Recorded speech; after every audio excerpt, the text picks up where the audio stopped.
તાજી ગાય પગ ભાંગી ગયો એક તમને કોઈ જોવા મળે? નુકસાન મરી ગયા.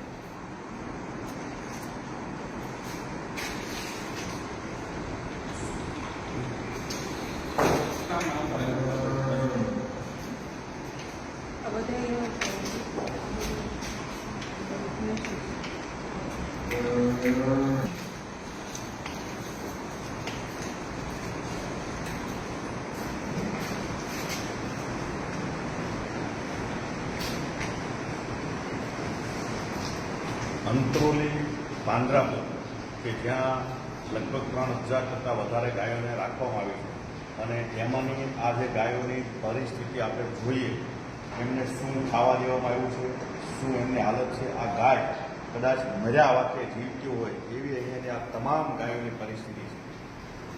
તમામ ગાયોમાં મોટાભાગની ગાયો કે ભેંસો જે કોઈ છે, આંતરડાઓ બહાર નીકળી ગયા હોય ત્યાં સુધીની ભયંકરમાં ભયંકર ખરાબ પરિસ્થિતિ આપણી સામે છે. આ ગાયોને તમે જોયું જીવ નામની વસ્તુ ખાલી કહેવા પૂરતી રહી છે એવી આની પરિસ્થિતિ છે.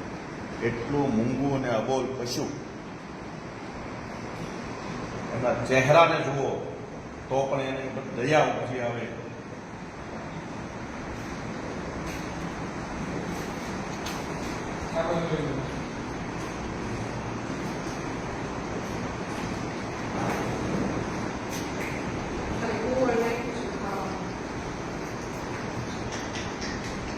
ગાયની હાલત જુઓ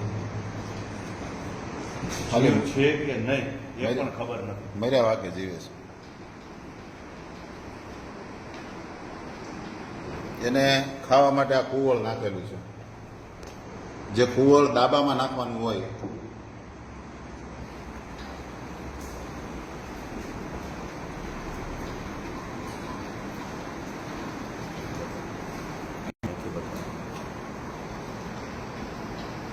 છાણ નથી, આ રોગ છે.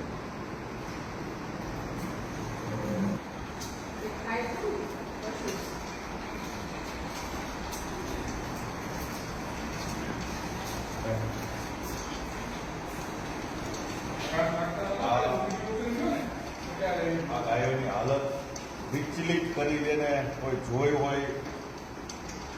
અને આ આખા ભારત દેશની અંદર ગાય એટલે કે એને રાષ્ટ્ર માતા જેને આપણે દરજ્જો આપવા માટે ખંડનીય છે, એ ગૌ માતા આપણા સંસ્કૃતિ મુજબ, ધર્મ મુજબ જે માતા છે એની આ પરિસ્થિતિ. અબોલ પશુ, એની પીડા, એની વેદના એ માત્ર અને માત્ર એના સિવાય કોઈ સમજી શકે નહીં એવી ભયંકર પરિસ્થિતિ છે. પણ એ પોતાની પીડાને બહાર આપી શકે એવી પરિસ્થિતિ નથી, બોલી શકે નહીં એ હાલત છે.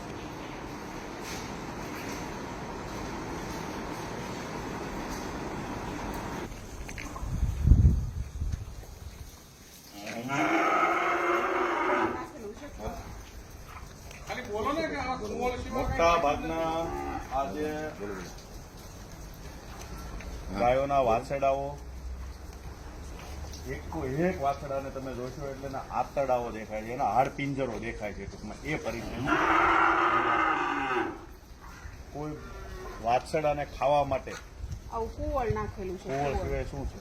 આ આપણે દેશમાં અને એનર્જી નથી, એની અંદર એનર્જી નથી. ગાયોને નીચે સૂકો કરવા માટે, આ કોરું કરવા માટે વાપરવાનું હોય. વાપરીએ આ જ ખાવાનું. અને આ ખાઈને આના આંતર નીકળી જાય, બે જાય એટલે આના ચામડાનો વેપાર કરવાનો. એ પણ અમે તમને પુરાવા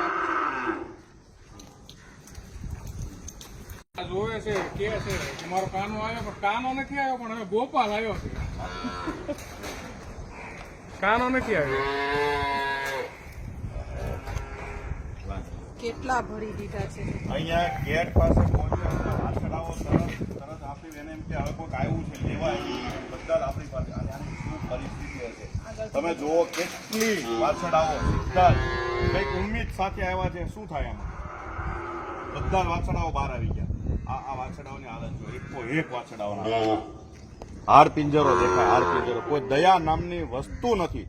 સરકાર શું આની ઉપર પગલાં લેતી છે, શું એમને આપતી છે? કેટલાય લોકો છે જે દાન આપે છે, લીલો ઘાસચારો પહોંચાડે છે, એટલે કદાચ આ જીવિત રહે, નકર આ જીવિત રહે એની પણ શું શ્યોરિટી છે?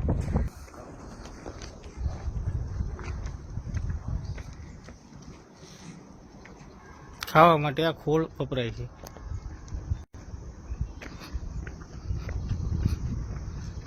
કોરોલી પાંજરાપોળ કે જે ગુજરાત આયોગ ગૌસેયા અને એનો આખો રાજ્ય સરકારનું જે બોર્ડ છે એ બોર્ડમાંથી આખી આમાં અલગ અલગ પ્રકારની ગ્રાન્ટો આપીને આનું ડેવલપમેન્ટ થતું હોય છે અને રાજ્ય સરકારનો સીધો જ કંટ્રોલ આની પર હોય છે. પરંતુ ત્યાં કોઈ એવું પરિપત્ર કે એવું કોઈ વસ્તુ નથી હોતું કે અહીંયા જે ગાયો છે એના ચામડાનો વેપાર કરવામાં આવે. અહીંયા જે દ્રશ્યો દેખાય છે એક્ઝેક્ટ પાછળના તમારા તમે કદાચ જોઈ પણ ના શકો.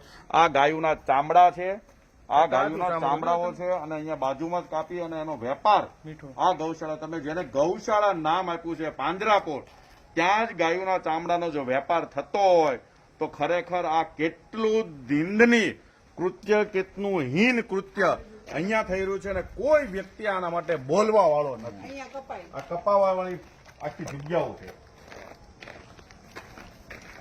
લોકો ગૌ માતાના નામે અહીંયા દાન આપે છે, ધોમ રૂપિયો આપે છે, ધોમ લીલો ઘાસચારો રોજ પહોંચાડે છે. પોતાના જન્મદિવસ નિમિત્તે, પોતાની વાર્ષિક તિથિઓ હોય, માતા પિતાની તિથિ હોય, ભાઈઓ બહેનો કે છોકરાઓની તિથિ હોય, ત્યારે પણ અહીંયા દાન આપી જાય છે. અહીંયા પોતાનો ઘાસચારો એમની સેવા માટે અર્પિત કરે છે અને એ જે સેવા પછી અહીંયા જે લોકો સંચાલન કરે છે એ સરકારમાં બેઠેલા હોય કે સરકારના મળતિયા હોય કે ભાજપ સાથે સંકળાયેલા લોકો હોય છે આમાં ઘણા ખરા, પરંતુ એ ગાય માતાના નામે કેટલું હીન કૃત્ય કરે છે.